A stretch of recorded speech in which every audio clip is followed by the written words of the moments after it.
Bismillahirrahmanirrahim. Assalamualaikum warahmatullahi wabarakatuh.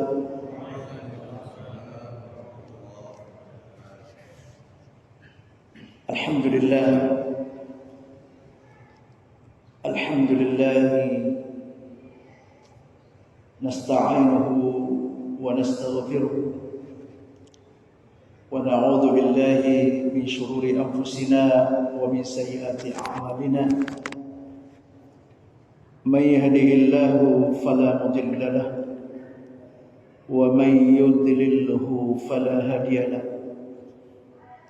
أشهد أن لا إله إلا الله وحده لا شريك له وأشهد أن محمدا عبده ورسوله اللهم صل على سيدنا محمد وعلى آله وصحبه ومن تبعهم بإحسان إلى يوم الدين أما بعد. Hadirin kaum muslimin jamaah salat maghrib yang sama-sama dirahmati oleh Allah Subhanahu wa taala. Alhamdulillah.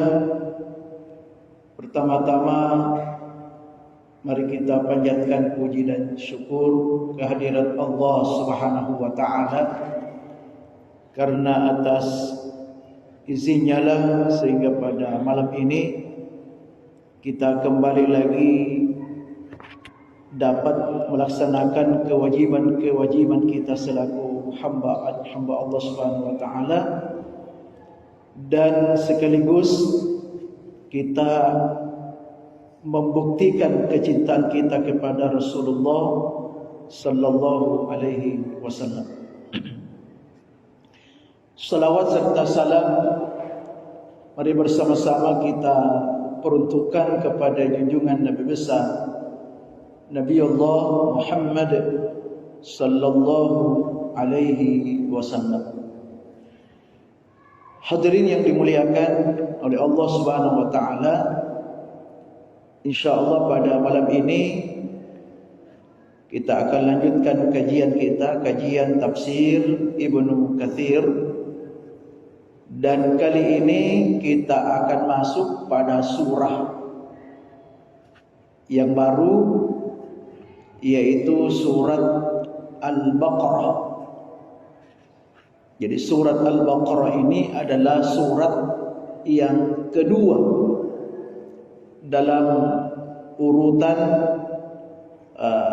surah dalam Al-Quran yang jumlahnya 114 surah. Jadi surah Al-Baqarah surah kedua. Sebelum kita lebih jauh mengkaji tafsir ayat demi ayat dari surah Al-Baqarah ini, oleh guru kita di sini memulai beberapa hal, ya.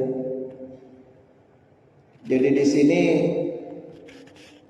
ada sekitar 3 lembar penjelasan beliau, muqaddimah, sebelum masuk pada penafsiran ayat pertama surat Al-Baqarah.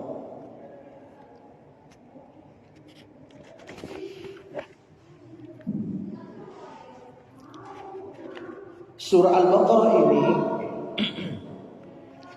disepakati oleh ulama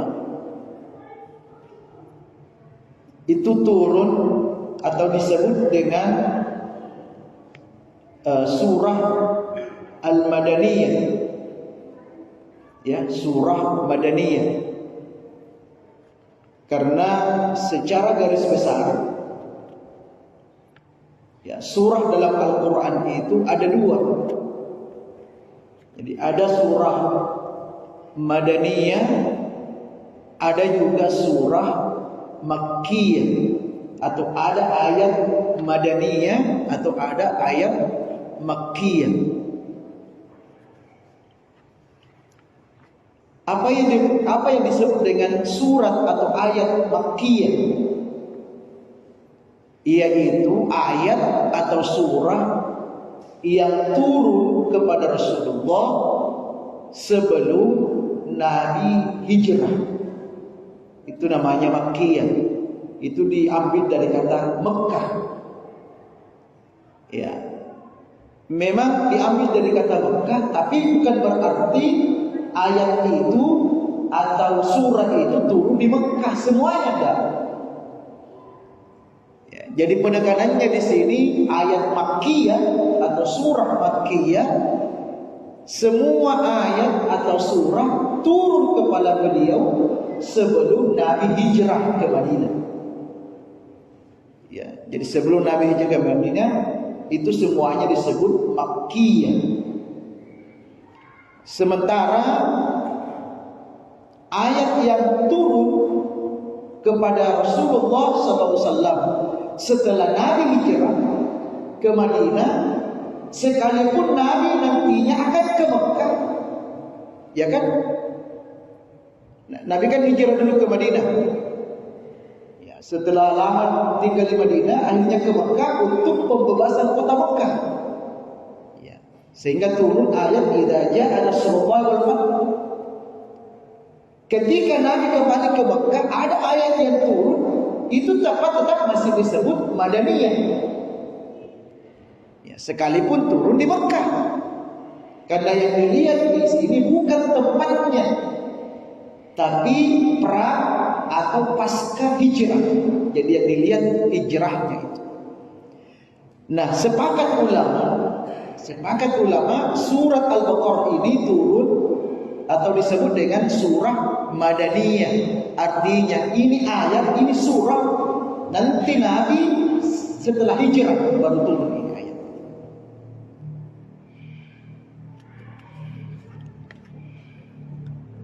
Surah Al-Baqarah ini itu disebut sebagai surah terpanjang. Ya, surah terpanjang.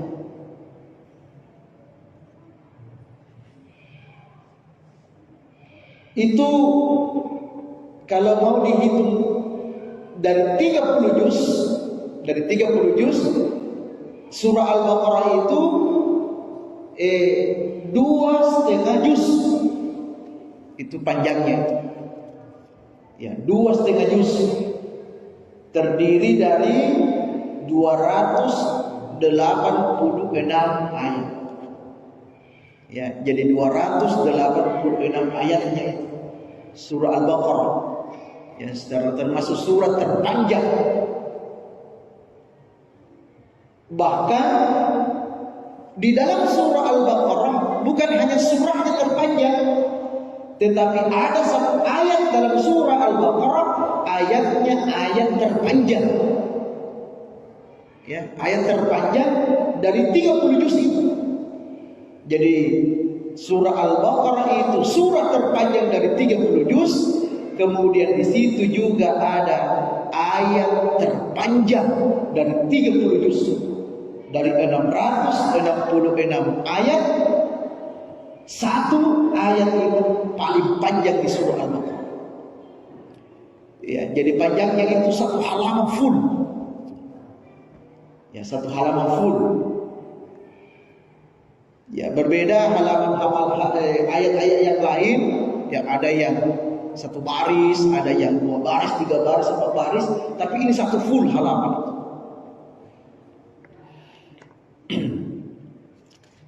Ya. Hadirin yang dimuliakan oleh Allah Subhanahu wa taala.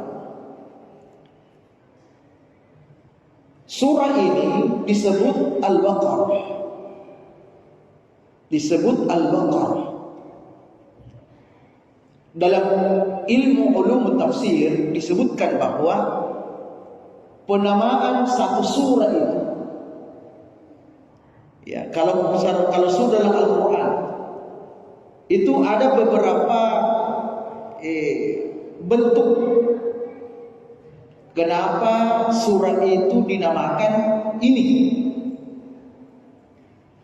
Ya. Ada surah dalam Al-Quran itu namanya diambil dari awal surah. Ya, diambil dari awal surah. Ya, seperti Yasin. Ya, ya, makanya namanya surah Yasin. Ya, karena Yasinnya itu ada di awal. Atau ada di ayat pertama, bukan di kalimat pertama, tapi ada di ayat pertama. Misalnya surat Al-Waqi'ah, idza waqa'atil waqi'ah, ini kan di ayat pertama. Ya, contoh yang paling dekat, surat Al-Falaq atau surah An-Nas, qul a'udzu birabbil falaq. Nah, itu ada di ayat pertama, qul a'udzu birabbin nas, surah An-Nas. Ya, jadi ada seperti itu. Termasuk juga yang paling terkenal, sekalipun ini ada di awal, tapi diawali dengan huruf waw. Ya, contoh surah Ad-Duha, ya, diambil dari ayat pertama, wad-duha. Ya, sama dengan al-lail, wal-lail. Ya, dan seterusnya. Nah, begitulah cara memberikan nama surah itu. Jadi ada diambil dari awal-awalnya. Apakah pas di awal katanya, di awal kalimatnya, atau di akhir kalimatnya di ayat pertama itu. Ya, itu satu. Ada juga penamaan surat itu berdasarkan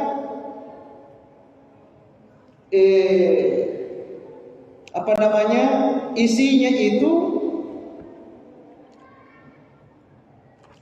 merupakan gambaran umum. Jadi isi surah itu gambaran umumnya. Ya, contoh surat An-Nisa. Ya, surat An-Nisa. Ya, menurut ulama surat An-Nisa itu gambaran umumnya itu tentang perempuan. Ya, gambaran umum dari surah itu membicarakan tentang perempuan. Maka disebutlah surat An-Nisa. Ya. Ada juga surah, ya, itu terkait dengan gambaran salah satu kisah. Ya, gambaran salah satu kisah. Inilah yang termasuk surat Al-Baqarah. Ya, kenapa disebut surat Al-Baqarah? Ya, karena surat Al-Baqarah ini di dalamnya ada salah satu kisah, ya, tentang Al-Baqarah. Apa artinya Al-Baqarah? Sapi betina. Ya, sapi betina. Jadi di awal-awal ayat surah, di awal-awal surah Al-Baqarah itu ada kisah tentang sapi. Ya, tentang sapi. Makanya itulah diambil nama dari nama surah ini. Ya, sebenarnya banyak kisah di situ. Tapi wallah alam kenapa Rasulullah memberikan nama surah itu Al-Baqarah.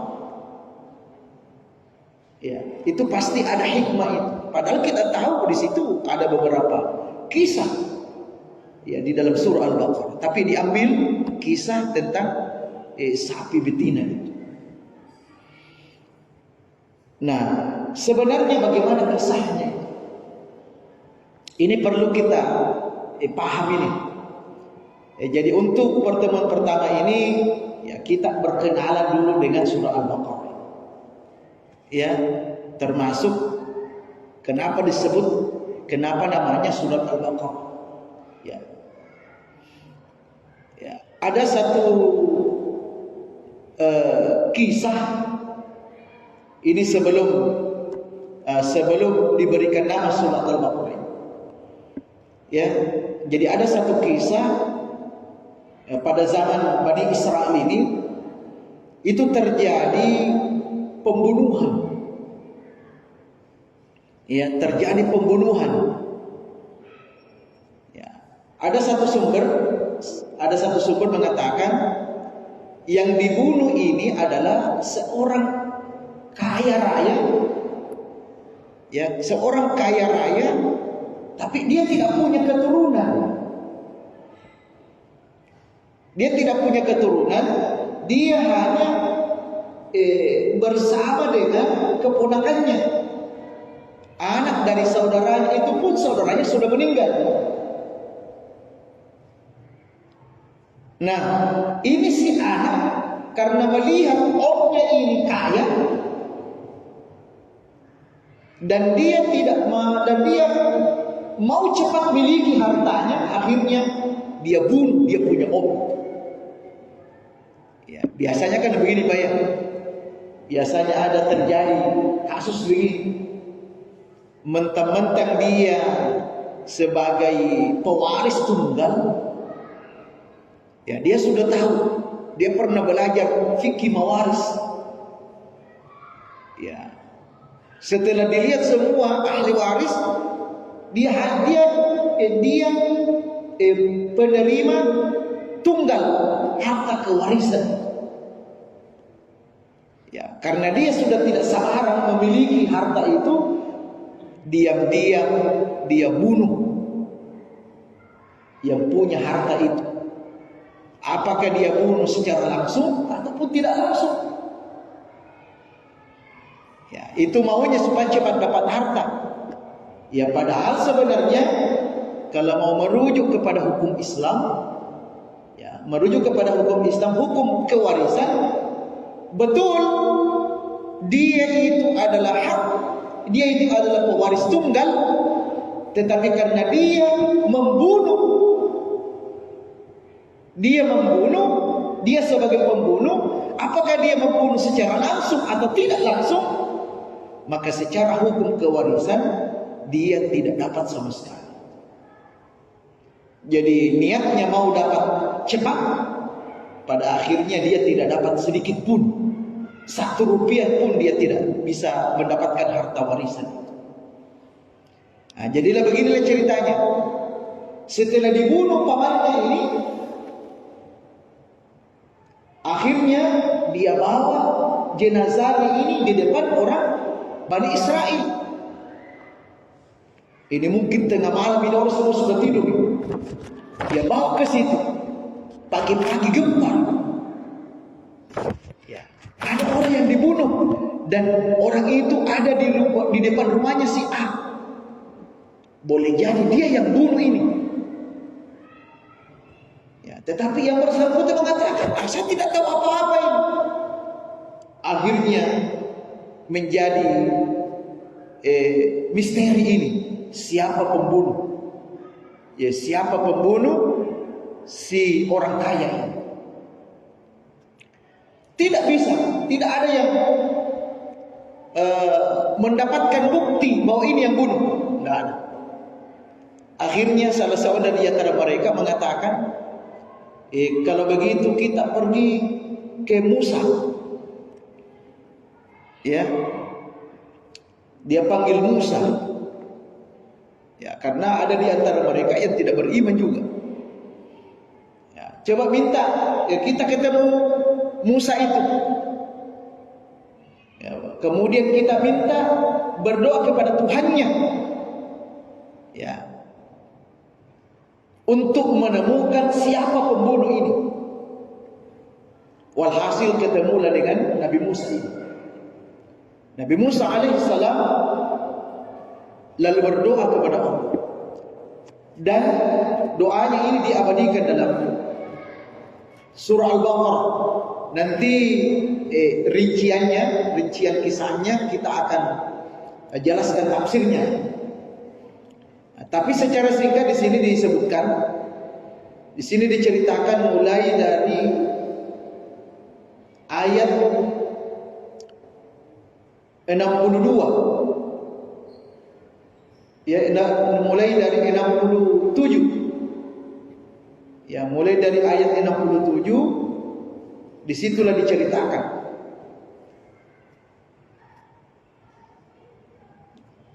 Ya, jadi dia datang kepada Nabi Musa. Lalu Nabi Musa setelah berdoa, ada jawaban dari Allah. Inna Allah ya'murukum an tadhbahu baqarah. Ya, kata Nabi Musa, ya saya ini sudah berdoa kepada Allah. Sudah berdoa dan Allah memerintahkan kalian ini untuk menyembelih sapi betina. Jadi katanya kalau kau mau tahu siapa pembunuhnya, sembelih sapi betina. Nah, bagaimana respon orang-orang ini yang datang kepada Nabi Musa cari tahu siapa pembunuhnya? Lalu jawabannya seperti itu. Apa responnya? Ternyata mereka merespon negatif dari jawaban Nabi Musa ini. Apa dia bilang? Qalu atattakhiduna huzwa, kamu ejek kami kan? Kami ini cari siapa pembunuhnya. Kenapa kau suruh kami sembelih sapi? Apa hubungannya? Jadi seakan-akan katanya ini diejek ini. Ya. Lalu disuruh lagi berdoa. Ya, coba Musa tanya Tuhanmu itu. Tanya Tuhanmu. Kalau begitu, mulai diterima. Dia diterima. Oke lah. Nanti kami sembelih sapi. Tapi tanya Tuhanmu itu. Sapi apa? Ya. Ya. Qalu da'u lana rabbaka yubayyin lana ma hiya. Sapi apa? Nah, setelah Nabi Musa berkomunikasi dengan Allah, ya, qala innahu yaqul, lalu dikatakanlah kepada mereka, innaha baqaratun la faridun wala bikrun. Ya, sapi itu yang dimaksud adalah sapi tidak tua, tidak muda. Jadi kau cari sapi tidak tua, tidak muda. Awanu baina dzalik, yang sedang-sedang saja. Ya, karena dia tanya, sudah sebenarnya pertanyaan jawabannya itu yang penting sembelih sapi. Tapi dia tanya lagi sapi apa? Padahal sebenarnya kalau dia tidak tanya, ambil saja sapi sembarang. Tapi karena banyak tanya, nah inilah salah satu ciri khas Bani Israil. Banyak tanya. Ya, akhirnya dikasihlah kriteria sapi. Oh, kalau begitu sapi yang kamu sembelih tidak tua, tidak muda, yang tengah-tengah. Ya, lakukan. Tapi mereka belum puas. Ya, belum puas. Lalu mereka bertanya, ud'u lana rabbak. Ya, coba berdoa kepada Tuhanmu lagi. Ma launuha. Ya, warna apa? Ya, padahal sebenarnya dia warna sembarang itu.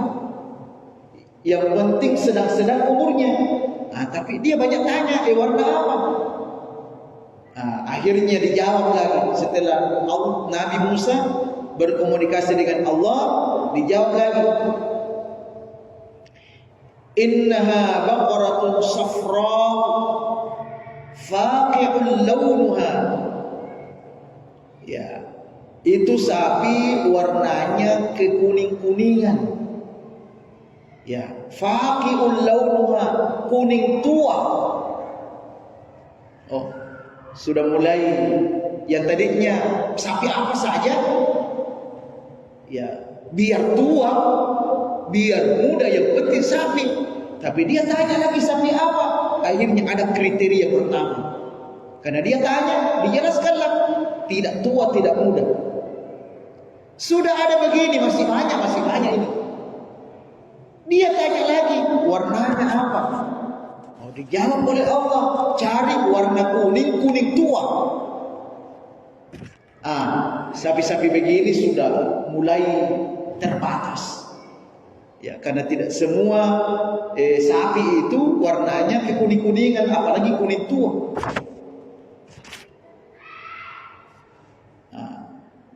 Apakah sampai di situ pertanyaannya? Tidak.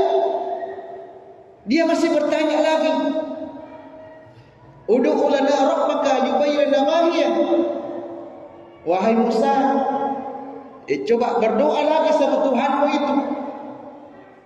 Apa hakikatnya sapi itu? Ya, kriteria lagi diminta. Lalu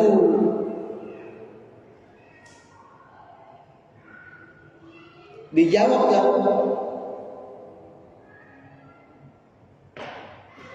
ya, innaha baqaratun la dalulun tuthirul arda wa la tasqil harsa. Itu sapi yang kamu cari itu warnanya kekuning-kuningan tua, tidak pernah dipakai bajak. Ya, bajak tanah, bajak sawah, tidak pernah dipakai untuk mengairi tanaman. Dan sapi itu harus sehat dan tidak boleh ada cacatnya, tidak boleh belang. Oh, sudah mulai banyak kriterianya. Ya, sudah mulai banyak kriterianya. Ya, qalul ana jitta bil haqq. Ya, lalu mereka mengatakan, oh, ini baru jelas. Ini baru jelas. Jelas perintahnya. Tetapi di situ dikatakan wa ma kadu yaf'alun. Ya, hampir-hampir mereka itu tidak mampu dia sembeli itu. Tidak mampu dia sembeli gara-gara ciri-cirinya sangat sulit didapatkan itu. Inilah penyebab kenapa disebut ya surah ini surah Al-Baqarah, karena di situ ada kisah panjang mengenai Bani Israel yang tema utamanya di situ adalah sapi betina. Nah, walhasil betul-betul dilakukan, tapi hampir tidak bisa dilakukan itu. Hampir tidak bisa dilaksanakan. Untungnya ada satu sapi di kampung itu persis dengan ciri-ciri yang disebutkan tadi. Akhirnya mereka sembelih. Dan setelah sapi sembelih, lalu sebagian dari dagingnya sapi itu atau badannya sapi itu dipukulkan ke jenazah ini. Apa yang terjadi? Atas izin Allah Subhanahu wa taala, maka jenazah ini hidup kembali. Lalu dia ceritakan siapa yang membunuh dia. Akhirnya terungkaplah, ternyata yang membunuh adalah keponakannya sendiri. Ya, inilah salah satu penjelasan para ulama kenapa nama ini disebut surah ini disebut surat Al-Baqarah, karena surat Al-Baqarah di dalamnya ada kisah terkait dengan sapi betina itu. Hadirin yang dimuliakan oleh Allah Subhanahu wa taala. selain surat Al-Baqarah, ada nama lain dari surah Al-Baqarah itu. Ya, seperti halnya surah Al-Fatihah. Ya, surah Al-Fatihah kan kita sudah pelajari ada beberapa nama. Ternyata surat Al-Baqarah juga bukan cuma memiliki satu nama. Ya, kata ulama ada beberapa nama. Salah satu di antaranya surah Al-Baqarah ini dinamai juga surah Az-Zahra. Ya, surat Az-Zahra. Ini mungkin baru kita dengar ini. Jadi surat Az-Zahra. Apa yang dimaksud dengan surah Az-Zahra? Yaitu surah Az-Zahra itu artinya cahaya yang terang benderang. Ya, cahaya yang terang benderang. Itu surah Al-Baqarah, namanya surah Al-Baqarah. Namanya surah Az-Zahra. Lalu dikatakan oleh ulama, kenapa dinamakan Az-Zahra? Kenapa surah Al-Baqarah ini disebut surah cahaya yang terang benderang? Lalu dijawablah oleh ulama, karena orang yang senang membaca surah Al-Baqarah ini, jadi orang yang senang membaca surah Al-Baqarah ini, insya Allah dia akan diberi cahaya oleh Allah, diberikan nur oleh Allah. Dia juga akan diberikan hidayah oleh Allah, dan dia akan diberikan pahala yang banyak oleh Allah Subhanahu wa taala. Sehingga disebut Az-Zahra. Surah Az-Zahra ini bukan hanya surah Al-Baqarah. Ya, ternyata surah Az-Zahra ini itu juga nama lain dari surah Ali Imran. Makanya ada nanti pada kesempatan berikutnya ada hadis itu menceritakan di dalamnya tentang surah Az-Zahrain, yaitu dua surah cahaya. Dua surah cahaya. Surah apa itu? Surah Al-Baqarah dan surah Al-Imran. Ya, itu yang pertama. Jadi ini juga motivasi untuk kita, Pak. Ini motivasi untuk kita supaya kita ini tergerak untuk bisa merutinkan membaca surah Al-Baqarah itu. Ya, karena dijanjikan Allah akan memberikan nur kepadanya. Akan memberikan nur. Nur apa? Nur hidayah. Ya, cahaya hidayah untuk dia. Orang-orang yang selalu membaca surat Al-Baqarah. Kemudian surah Al-Baqarah ini juga disebut surah Sananul Quran. Ya, surah Sananul Quran. Apa artinya? Yaitu puncaknya Al-Quran. Ya, itu juga nama surah Al-Baqarah, Sananul Quran, puncaknya Al-Quran. Nah, kenapa dikatakan puncaknya Al-Quran? Karena tadi sudah disampaikan bahwa surah Al-Baqarah ini surah terpanjang dan dia di awal surah, maka itu seakan-akan digambarkan surah ini panjang, ya, panjang, dan itu ketika diangkat panjangnya itu berarti dia berada di tempat yang tinggi. Ya, karena dia panjang, ketika dia diangkat dia menjadi posisinya tinggi. Nah, tingginya disebut puncak karena dia berada di puncak. Makanya disebut Sananul Quran. Ya, karena dia termasuk surah yang paling panjang, bahkan ayatnya paling panjang di antara ayat-ayat yang lain. Kemudian terakhir, surah ini juga disebut surah Fustatul Quran. Ya, namanya Fustatul Quran. Apa artinya fustat? Yaitu kota. Ya, kota. Nah, memang ada sebab kenapa dinamakan Fustatul Quran, Di sini salah satu sumber yang menyebutkan kenapa dikatakan kota Al-Quran, ya karena keagungan dan kemuliaannya serta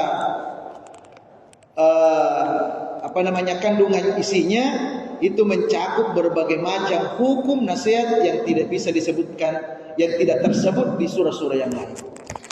Jadi kota itu artinya sesuatu yang utama. Artinya di dalam surah Al-Baqarah itu ada kandungan-kandungan tertentu itu tidak ada di surah yang lain. Makanya disebut kota Al-Quran. Hadirin yang dimuliakan oleh Allah Subhanahu wa taala, saya kira inilah sedikit pengenalan kita mengenai surat Al-Baqarah. Dan insya Allah pada pertemuan berikutnya masih perkenalan, tapi kita akan kaji nanti anatomi surah Al-Baqarah, anatominya. Jadi sebelum kita baca 286 ayat itu, kita harus tahu dulu bagaimana susunan ayat-ayat Al-Quran itu.